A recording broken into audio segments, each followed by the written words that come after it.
It's time for Friday Night Flights, sponsored by Casey Auto Group, Hercules Fence, Tidewater Community College, and Bayport Credit Union. Region semifinal Friday in high school football in Hampton Roads. Woo! 18 public schools from our area still alive entering tonight, and we start with Region 5B, nationally ranked Maury hosting in Nansemond River. First quarter, Maury on offense, Torrey Newkirk. Look at that cannon. Deep to his main connection, LeBron Bonds. Commodores would score a short while later to go up 14-0. Nansemond River with the ball now. Al Kendrick Overton. Calvin Holloway just running open on the left side. He's in. The Warriors fighting with Maury. How about that? 14-7. Second quarter. Commodores with the ball. Newkirk to Bond, and Bond making all kinds of men miss. Goes down about the 8-yard line. They would score a short while later to take the 21-7 lead. Fourth quarter. This one, back to pass, Newkirk to DeMonte Bissett, and a beautiful catch in the back of the end zone. Maury advances 34-14. They win again. All right, welcome into Friday Night Flights. I'm Craig Loper along with James Catato. You know, after tonight, just 3 weeks of high school football left, wow. Right? So teams trying to avoid elimination, and we're going to stay right there in Region 5B. Perhaps the toughest region in the area. Canes Fork, the 2 seed, bringing a perfect 11-0 record into its matchup against Warwick. We're talking about a Raiders team that's 10-1 and has surrendered a mere 23 points all season going into this one. Not a lot. So Warwick running out with the smoke in the air, setting the scene. Canes Fork putting that undefeated record on the line in the doghouse. Warwick started off fast in the first quarter. Eduardo Rios Jr. to a diving Keon Batts in the back corner of the end zone. Raiders up 7-0, but the Bulldogs, they took a punch and they responded with their own. DeAndre Artis Boone airs it out. Zydarius Wynn, nice. Tie game. But then as soon as we got out of the half, that's where everything started to change. It was a tie game going into the third quarter, and Cameron Glenn changes it right here. Breaks free, green pastures in front of him. There he goes. 14-7 Warwick. Canes Fork, they kick a field goal, make it 14-10, and then Warwick turned up the heat in the fourth quarter. Rios Jr. drops back, examines the options, finds Dakota Broadus, and look at that, to put it in slow-mo. Wow, yeah. Beautiful stuff there from Broadus. The little celly after that, too. And Warwick scored 21 unanswered fourth quarter points. Here's Glenn again breaking through. That was his second touchdown of the day. Warwick walks away with a massive statement win on the road. Look at them celebrating, and look at the emotion afterwards in the huddle from Corey Hairston. We did step 1 last week. We did step 2 this week. Next week is what? Step 3. That's right. Hey, it's a business trip. It's a business trip. That's all it is business. How bad you want it? Real bad. How bad you want it? Real bad. How bad you want it? Real bad. Hit it, goes it out. Hit it, goes it out. There, the energy, you could feel that energy. So here is your matchup in the 5B Region Championship.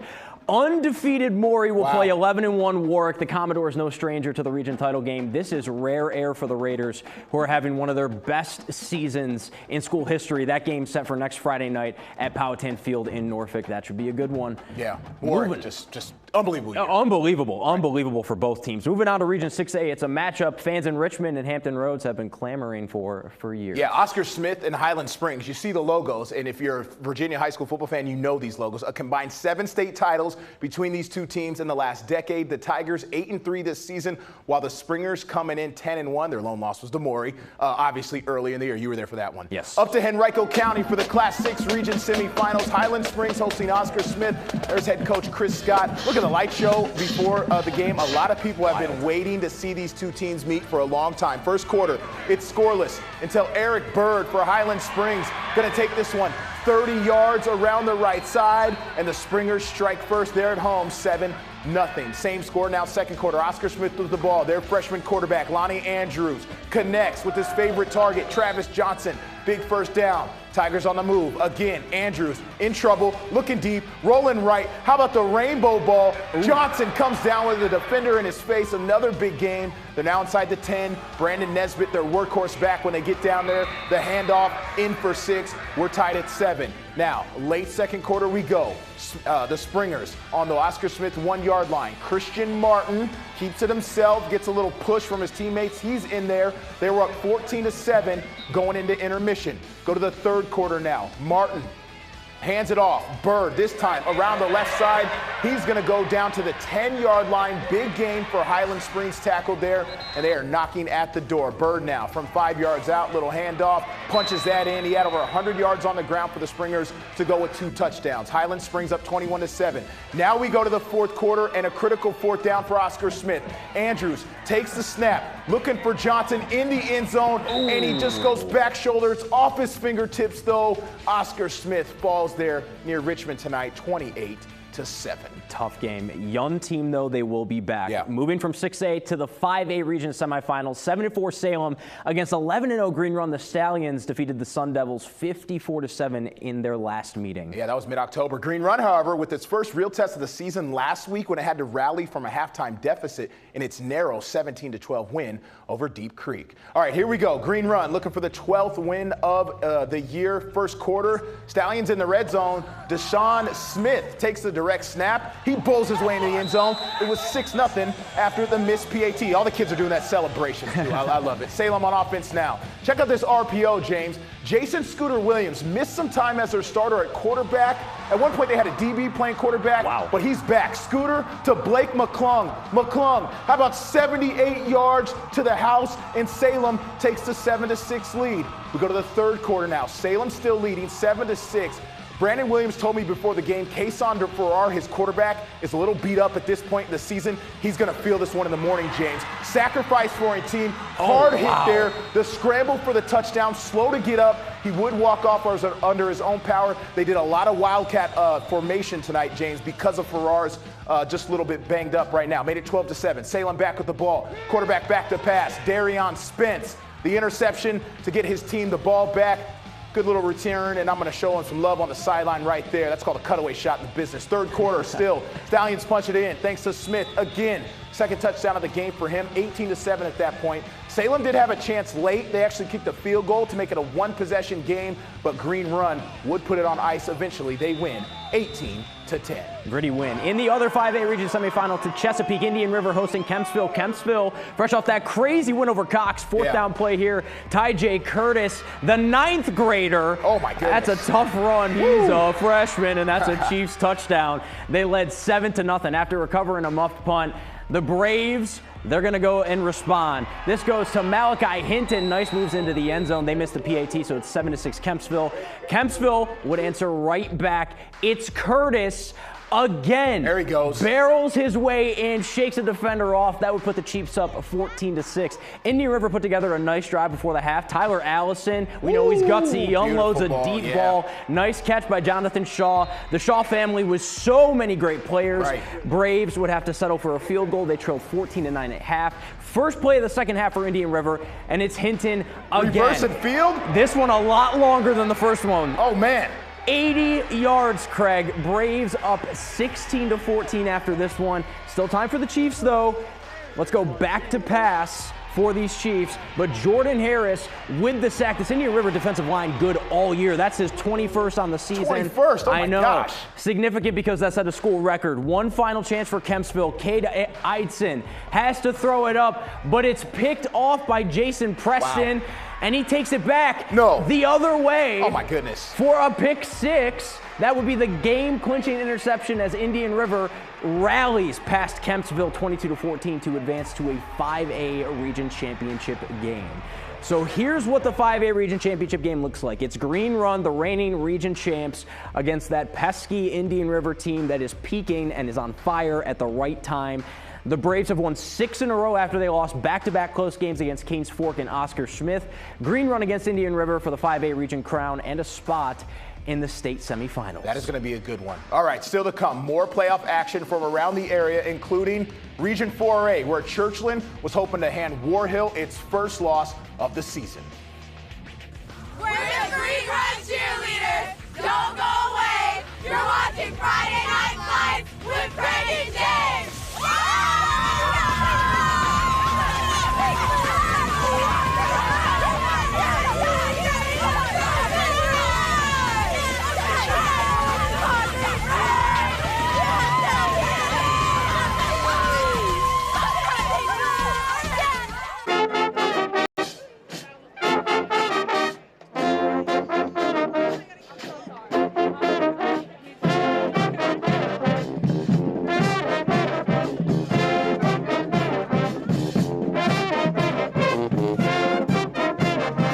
Reminds me of Sandlot every Fireball. time. The Marching Braves of Indian River High School. They are the Friday Night Flights Band of the Week. Love some good Pitbull. Be on the lookout for their full performance on wavy.com. While there, check out Player of the Week profiles, past Bands of the Week, top 10 plays, archived episodes of Friday Night Flights, all on wavy.com. All right, here we are. Welcome back to the show. Moving on to Region 4A semifinal action. 8-3 Churchland making the trip up to Williamsburg to take on 11-0 War Hill Peninsula District Trans for the first time in school history. The Truckers were riding a 2-game win streak. And War Hill having one of those dream seasons. The Lions have that rare combination of a high-octane offense and a stifling defense that have given the opposition fits all season long. Now to Wanner Stadium in War Hill. Rivers District Champs. I messed that up. Yes, they are. And third quarter, War Hill grinding it out on the ground. Isaiah Rembert bringing the ball down inside the 5-yard line, giving the Lions a chance to score the game's first touchdown. Liam Francis, former Player of the Week, with the keeper.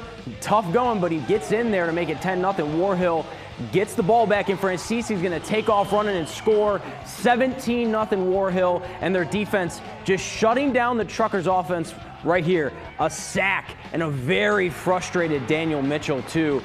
Now going into the fourth quarter, Churchland is finally going to drive a little bit.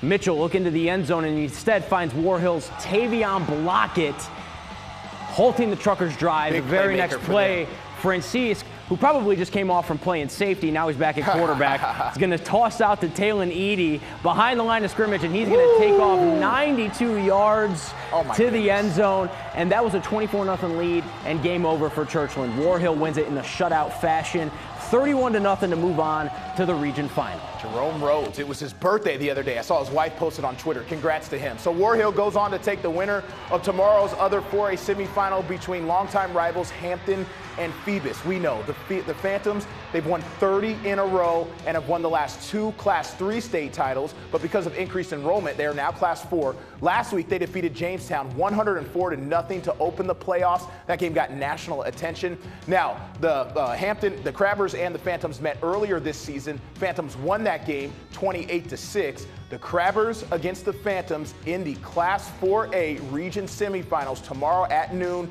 at Darling Stadium in Hampton. I will be there for that one. Say hi if you see me. Class 3A final. How about Heritage from Newport News? The Hurricanes knock off top-seeded Hopewell. Big win for them, 23-6. Heritage will play the winner of tomorrow's game between Lake Taylor and Lafayette. The Rams offense has been putting up numbers this season, eclipsing the 40-point mark in 7 of their 11 games. Lake Taylor, on the other hand, well, the 6-5 record may not jump off the page. This Titans team getting hot at the right time. After losing 3 of their first 4, they've totally turned it around, winning 3 of their last 4 and 4 of their last 5. Kickoff at Wanner Stadium is tomorrow at 1 p.m. All right, in the 2A region semifinals, here we go. Poquoson gets past King William 14-6, while Southampton loses to Amelia County 14-8. So that means it's going to be Poquoson and Amelia County next week for the 2A region crown. We're coming right back after this.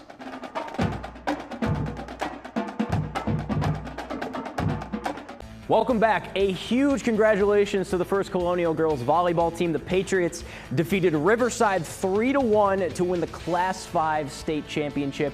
FC comes back to win it all after losing in the state finals last year. They did it at VCU.